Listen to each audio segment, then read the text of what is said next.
Hello, welcome back to the Villa View. It's time for a match preview. It was Villa take on Spurs in a massive game at Villa Park on Saturday.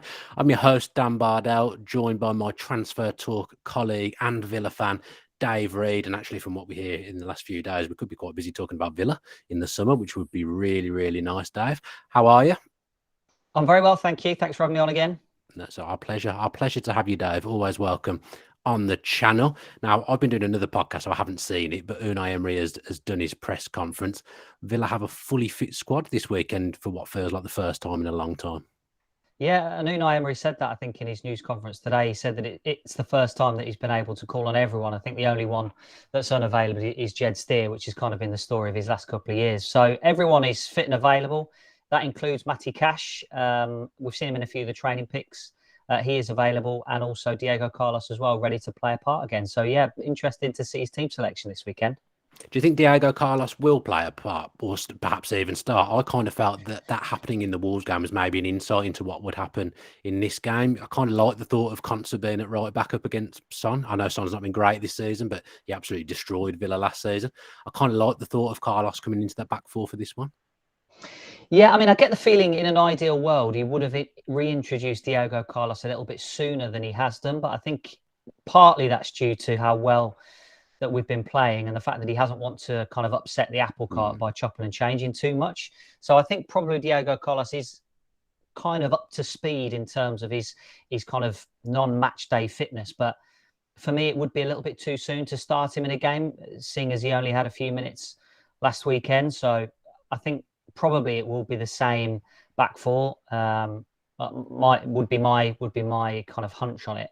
Just the simple fact that the injury that Diego Carlos had, that Achilles, is such a horrible injury, and you wouldn't want to reintroduce him and start a game of this kind of magnitude, even though, you know, he showed glimpses of what he can do against Wolves last weekend. I think it probably would be, for me anyway, a little bit too soon to start him in this game, given the fact that his injury was so bad. Yeah, Villa's other big summer arrival was, of course, Boubacar Kamara, who's also missed fair chunks of the season with injury. He'd be a likely one to come back in for this big game because it is a huge game for Villa. It'd be nice to see him and Louise back in the central midfield together, wouldn't it? I think so. I think that's a shoe-in for him to start against Tottenham. I think, you know, we have missed him a little bit. I know John McGinn played inside against Wolves, and the Wolves game it wasn't the best and it wasn't the worst performance. You know, there were good things in there. There were some not so good things in there. And, Thomas Frank, the Brentford manager, talks a lot about the randomness of football. It kind of felt like one of those games where on another day we would have scored, we would have got a point out of it, and I think we would have been satisfied with a point. But sometimes those games happen, and sometimes there's nothing you can do about it, and that's just football. So there were some good things, there were some not so good things, but I think for me, Boubacar Kamara, if he's fit and available, comes straight back into the centre of that midfield alongside Douglas Luiz. Do you think perhaps Bailey comes into the starting 11 as well? He obviously got 45. Yeah, do you know what? I was thinking about this a little bit earlier today, and I wasn't sure whether people had jumped down my throat if I said that Leon Bailey might come in. But for me, the places where Tottenham are weakest is down the sides. And I think Leon Bailey has a lot of explosive movements, and he's one that can beat a player. And for me, I'd love to see him up against Emerson Royale and Pedro Porro down the Tottenham Hotspur right and our left-hand side. So I think the reason that I would start him up front alongside Ollie Watkins and let him have that drifting role, he can drift out wide to the right-hand side if the space is down there. He can drift out wide to Aston Villa's left-hand side, the Tottenham right, and he can cause problems. Buendia, maybe his levels dropped off a little bit the last couple of games. Is it time to move him out of the team and give Leon Bailey a start? I think, Ramsey will start down the left-hand side and then McGinn will shift out to the right with Kamara coming in. So, yeah, it'd be interesting. I think Ryan Mason's made a bit of a tweak. I think it was last week against Crystal Palace, wasn't it? Where he kind of played Emerson Royale as a situational kind of right centre-back with Romero in the middle and Longley, the left-sided centre-back. Longley's injured. And then when they had the ball, and then when they didn't have the ball, they kind of switched to a 4-4-2 formation with Royale shifting over to right back, Pedro Porro playing right midfield. So for me, if Tottenham are without the ball in a 4-4-2, I want to see Leon Bailey up against Emerson Royale and moving in between those spaces to try and cause them problems. And then I'd like to see McGinn and Ramsey moving inside to try and sit on Højbjerg and Oliver Skip on those two defensive midfielders for Tottenham.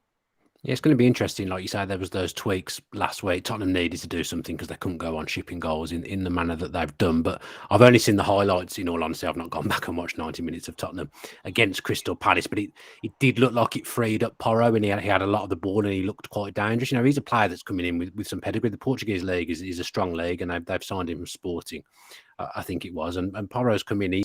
He offered them a lot of width and he got a lot of space because they moved Palace around and then managed to switch the ball to Porro quite frequently. And Royale is no good going forward, but he's okay with recovery speed. He's okay at defending. So actually, the balance of their side was better, and it took Eric Dyer out the firing line as well, which I think was needed because he was having a torrid time. He gets caught flat-footed so much in recent weeks. I'd noticed, and I think those little changes to Tottenham, it helped them. So they've been rubbish for weeks, but they come to Villa Park off the back of a win, which is slightly frustrating from our point of view. Yeah, I mean, look, I didn't go back and watch that Tottenham game against Crystal Palace either, but from what I've read and the highlights that I saw, I mean, listen, it wasn't vintage Tottenham Hotspur. It wasn't like they were flying all over the place and they were full of confidence. It was still a fairly ordinary performance, but I think from a Tottenham point of view, the most important thing for them was a clean sheet, and they managed to get that. Ryan Mason has almost given with one hand and taken away with the other. He's freed up Pedro Porro. Everybody's been itching to see the best of him, and they haven't managed to get the best out of him at all this season. He was one of their marquee signings. So they've freed up him, but on the other hand, they've had to drop out Dejan Kulusevski, whether that's form-wise or tactical. And then also Ivan Perisic. Now, both of those players have been high in Tottenham's chances created numbers and expected assists as well. And it's almost he's given with one hand to try and give Pedro Porro that little bit of freedom and taken away a little bit with the other, and having to bench Ivan Perisic, having to bench Dejan Kulusevski. And it'd be interesting to see what they do on the left-hand side because Longlay's injured. Eric Dyer came on for him. Now, whether Eric Dyer wants to play as a kind of left-sided centre-back, it'd be interesting to see whether he plays that when Tottenham are on the ball, or whether they switch him into the centre of that defence with Romero switching out to the left, and they might alter and put Ben Davies as the kind of left centre-back, left back option. So there's decisions for Ryan Mason to make as well. But Porro will probably be the danger man down that right-hand side. Set pieces as well. I think he took all the set pieces for Tottenham against Crystal Palace. He'll be one to watch with crosses, looking for Harry Kane and set piece delivery as well. I mean, as a manager, you want as little disruption as possible, and after they've won 1-0 and kept a clean sheet, you probably want to move around as little players as you possibly can. So that would say to me that maybe they just shift Ben Davies back into left centre back and Perisic comes in. Someone told me earlier Perisic has got 8 assists this season. I've got to say I've not been that impressed with him at Tottenham, but those 8 assists have certainly passed me by. So I just think to have as little disruption as possible, that might be what they do, rather than put Dyer in and maybe have to play Romero on the left or Dyer on the left. You're then putting people into areas that they're not massively comfortable. I mean, I hope they do that, because obviously that's what we want to see. But I have the feeling Ben Davies will move back inside. Interesting you talk of the front three as well, because the makeup of that has changed in recent weeks. Richarlison, of course, scored his first goal in the Premier League season a few weeks ago against Liverpool. He's come in. I mean, on paper, still, Richarlison, Kane and Son is a very good front line. But whilst Kane's form just never seems to drop, those around him, Kulusevski, Son and Richarlison, their levels have been nowhere near this season. Yeah, let's hope we don't see the pigeon on the weekend, because that's one of the worst. I don't want to see a Son hat-trick like last year either. Probably the best Villa played under Steven Gerrard last season. We still lost 4-0. Yeah, it was. We played really well in that game and ended up on the losing side. Yeah, I mean, the front three is an interesting one. I mean, Harry Kane's form is just out of this world, and he's on a different level to any other player at Tottenham Hotspur. But Son's a funny one. I mean, there were whispers that, when Tottenham, before they tried to sign Richarlison, they wanted to sign a forward. And I was asking Tottenham fans, why are you trying to sign a forward? I mean, Heung-min Son's absolutely outstanding. He's a top-level forward. And the Spurs fans were kind of saying, well, he's dropped off a little bit, and his form hasn't reached those heights again that it has done previously. And now they've brought in Richarlison. They've got Kulusevski. Seen a few stories floating around that maybe they won't trigger the option to buy on Kulusevski because they're not too happy with his form. But you're right, Richarlison on paper, Heung-min Son on paper, Harry Kane on paper.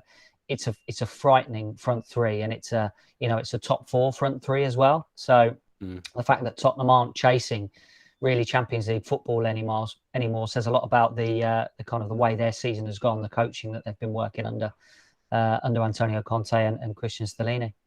I mean, I did a podcast earlier for Who Scored with Jonathan Wilson, and there's a section within that where you pick a combined 11 from two teams that are playing. It was Villa v Tottenham this week, and Jonathan Wilson, he chose 10 Villa players and Harry Kane. That was the team that he picked. So that tells you the state of Tottenham at the moment. Yeah, I'm trying to think who else might have a case. I mean, Son might have a case. If players aren't fit either. So like Benton Kerr, for example, wasn't considered because he's not fit. He was just saying on current form, I wouldn't pick any Spurs players. I'd pick 10 Villa players because Villa have been on better form. I know Villa have lost twice in recent weeks, but Villa are just a better team than Spurs at the moment. Yeah. That's how he saw it. Yeah, I mean, you can't argue with the names on paper in the Tottenham Hotspur team. I mean, I'm quite a fan of Højbjerg. I think he's a really intelligent, quality player, but Tottenham just haven't shown the form that their squad on paper suggests they should be at the level they should be at this season, and there's a number of contributing factors to that, but they've just been a bit of a shambles recently. And Ryan Mason's come in now towards the end of the season. They've lost their managing director of football in Paratici. They've lost lovely pronunciation there, Dave. Well, I concentrated on that then. I concentrated.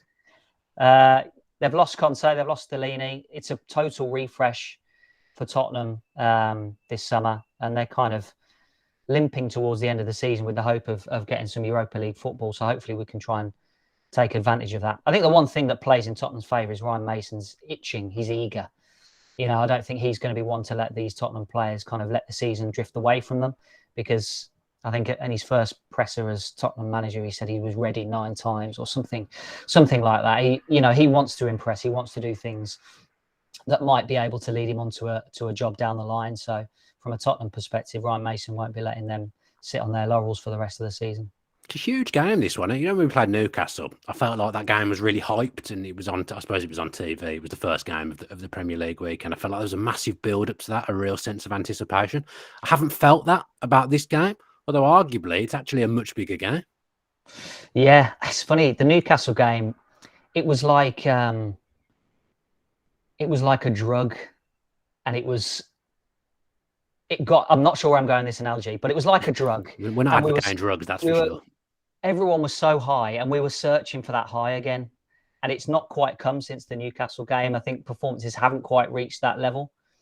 And, sometimes that can happen. You're not going to be able to perform at the same level as Villa did against Newcastle every single week. But we've kind of been, the fans have been itching and searching for that high again from the Newcastle game, because it was such a complete performance. So the build up to that one, Unai Emery didn't play it down, did he, the Newcastle game? And I don't think he's played down this game today, talking about, I think the question was put to him about this game being a must-win game for them. And, he wasn't exactly shutting that question down. Yeah, so he'll be building it up to the players in the dressing room. They'll know exactly what to do this weekend, and they'll be hoping they can replicate that Newcastle game performance.